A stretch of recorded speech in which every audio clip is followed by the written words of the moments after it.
اعوذ باللہ من الشیطان الرجیم ثم رددنا لکم الکرۃ علیہم، پھر ہم دوبارہ تمہاری پہلے والی حالت میں لوٹا دیں گے۔ وامددنا، اور ہم تمہاری مدد فرمائیں گے،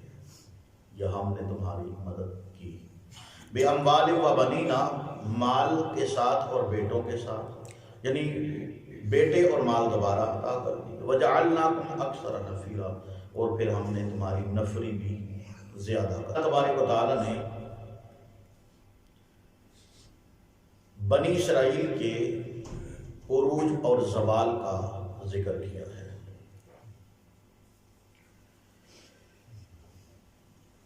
شروع انسانیت سے، یعنی آدم علیہ السلام سے لے کے امام کائنات جناب محمد رسول اللہ صلی اللہ تعالی علیہ وسلم کی بعثت تک اللہ تبارک و تعالی نے اس دنیا میں بہت ساری قوموں کو بھیجا ہے، اور قرآن و حدیث میں بہت ساری قوموں کا تذکرہ موجود ہے کہ جن کو اللہ پاک نے اس کائنات کے اندر بھیجا، ان کے عروج کا اور پھر کئی قوموں کے زوال کا۔ قوم نوح کو دیکھ لیں، قوم عاد کو دیکھ لیں، قوم سمود کو دیکھ لیں، اس طرح کئی اقوام کا، قوموں کا تذکرہ اللہ پاک نے قرآن مجید کے اندر کیا ہے۔ لیکن زمانے کے اعتبار سے بنی اسرائیل ہماری سب سے زیادہ قریب تر قوم ہے، تو اس لیے اللہ پاک نے اپنے قرآن کے اندر کثرت کے ساتھ بنی اسرائیل کے واقعات بیان کیے ہیں۔ اور یہ امت محمدیہ سے پہلے یہ وہ واحد قوم ہے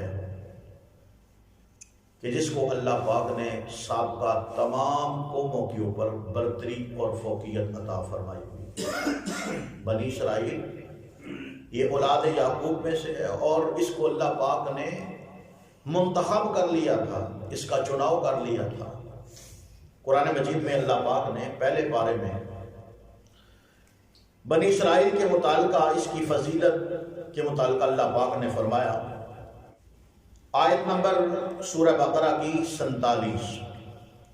اللہ پاک نے فرمایا یا بنی اسرائیل اذکروا نعمتی التی انعمت علیکم وانی فضلتکم علی العالمین۔ فرمایا یا بنی اسرائیل، اے بنی اسرائیل اولاد یعقوب، اذکروا نعمتی التی انعمت علیکم، میری اس نعمت کو یاد کرو جو میں نے تمہارے اوپر کی تھی، اور فرمایا وانی فضلتکم علی العالمین، اور میں نے تمہیں تمام جہانوں کے اوپر فضیلت اور فوقیت عطا فرما دی تھی۔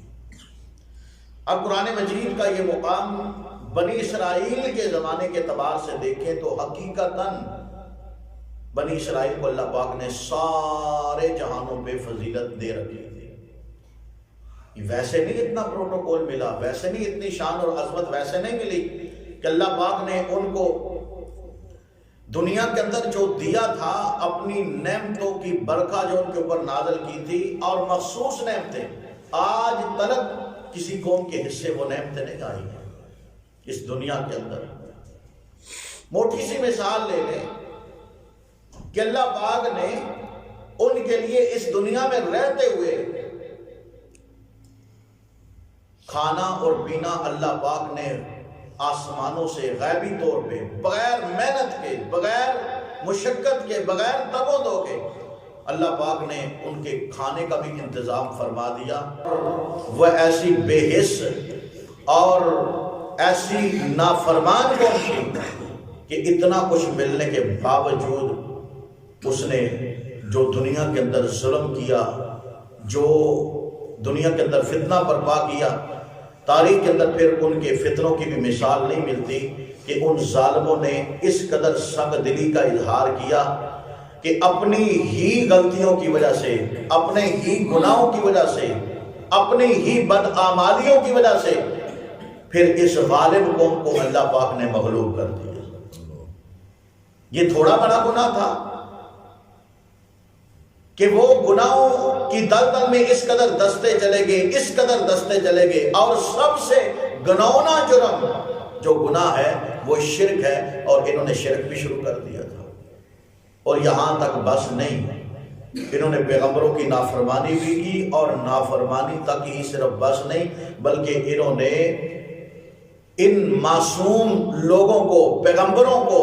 انہوں نے بے دردی کے ساتھ قتل بھی کر دیا۔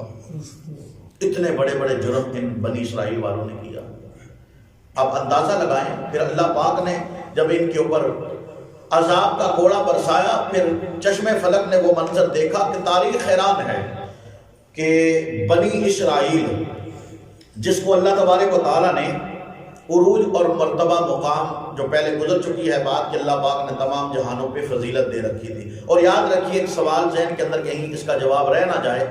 کہ اگر اللہ پاک نے بنی اسرائیل کو فضیلت اور فوقیت دے رکھی تھی تو پھر امت محمدیہ کا کیا مقام ہے صلی اللہ علیہ وسلم؟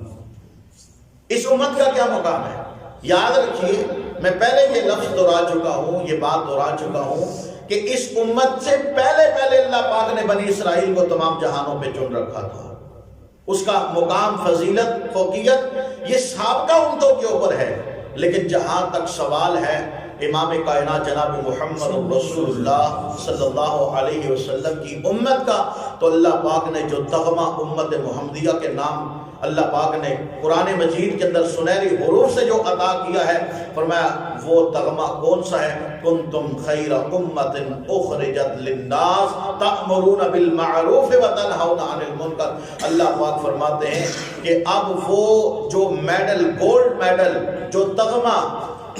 بنی اسرائیل کو اللہ پاک نے دے رکھا تھا، اب محمد رسول اللہ صلی اللہ علیہ وسلم کی امت کے آنے کے بعد اب وہ امتیازی تغمہ جو ہے، امتیازی فوقیت، مقام اور مرتبہ اب وہ محمد رسول اللہ صلی اللہ علیہ وسلم کی امت کو اللہ پاک نے عطا فرما دیا۔ تو اس لیے اگر امت محمدیہ کی فضیلت کے بارے میں بات کی جائے تو یہ بھی ایک الگ تھلگ عنوان اور موضوع ہے جس کی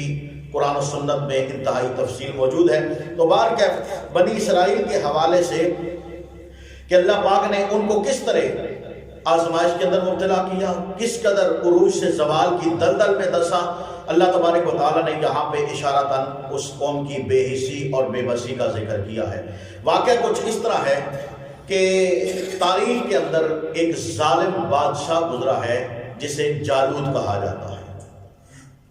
انتہائی ظالم تھا، سنگ دل تھا۔ تو اللہ پاک نے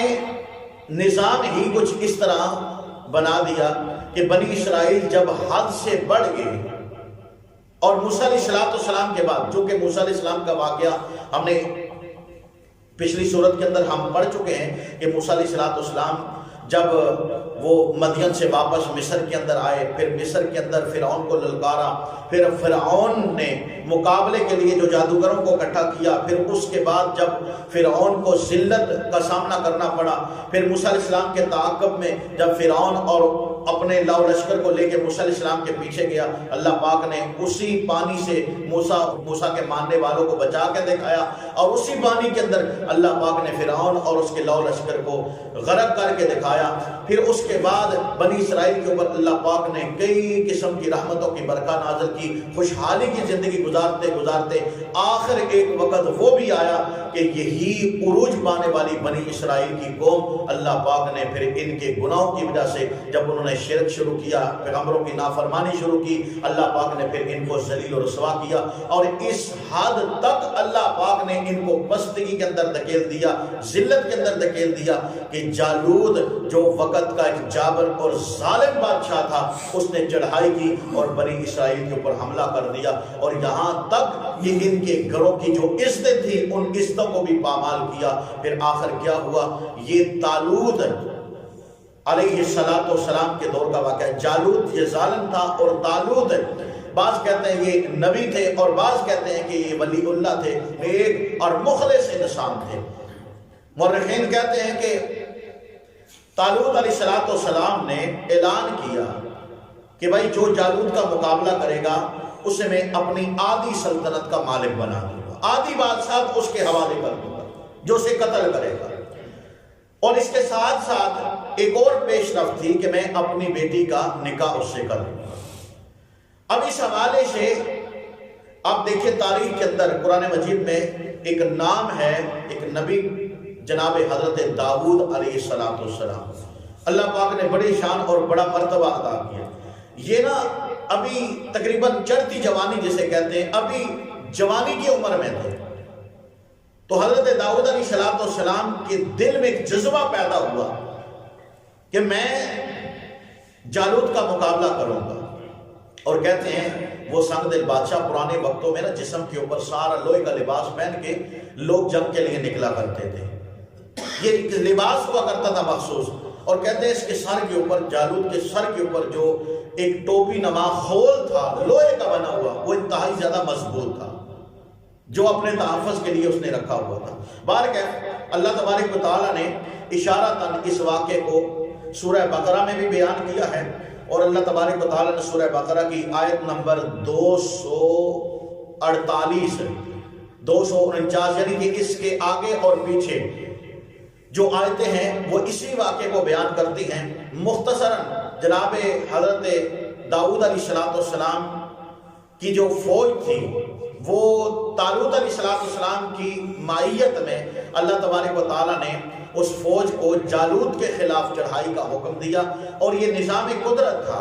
اللہ تبارک و تعالیٰ نے پھر اس فوج کو آزمائش کے اندر مبتلا کر دیا۔ مفسرین کہتے ہیں، مورخین کہتے ہیں 6 لاکھ کی تعداد میں یہ فوجی دستہ تھا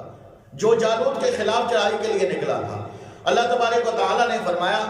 طالوت علیہ السلام کے اس لشکر کے حوالے سے کہ اللہ پاک نے ان کو ایک آزمائش کے اندر مبتلا کیا، اور یہ اللہ کی طرف سے پیغام تھا کہ آپ کے جو لشکر والے، آپ کے فوجی دستے کے جو افراد ہیں، ہم ان کو ایک آزمائش کے اندر مبتلا کریں گے۔ وہ آزمائش کیا تھی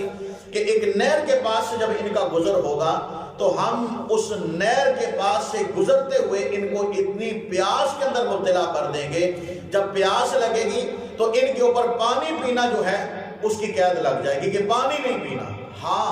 اگر کوئی گزرا ہوا وہاں سے گزرتے ہوئے پیاس کی شدت کی وجہ سے ایک چلو یعنی ایک بک وہ پی لے یا اس سے کم پی لے تو پھر تو جائز ہے اس کے لیے۔ اگر کسی نے سیر ہو کے پانی پیا، پیٹ بھر کے پانی پیا، یا اپنی پیاس بجھانے کے لیے وہ پانی پیتا رہا تو فرمایا کہ وہ اللہ کے نافرمان بندوں میں شامل ہو جائے گا۔ اب مورخین کہتے ہیں کہ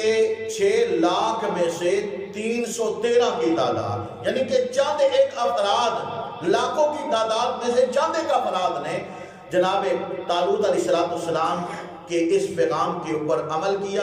اس میسج کے اوپر عمل کیا کہ بھائی نہر کے اوپر چلتے ہوئے جب تمہیں پیاس کی شدت محسوس ہو تو پانی نہیں پینا، ہاں 1 گھونٹ 2 گھونٹ 1 چلو تو پانی کے پی سکتے، اس سے زیادہ نہیں پی سکتے۔ مفسرین کہتے ہیں کہ جنہوں نے 1 چلو پانی پیا اللہ پاک نے اپنی قدرت کے ساتھ ان کی شدت کی پیاس کو بجھا دیا،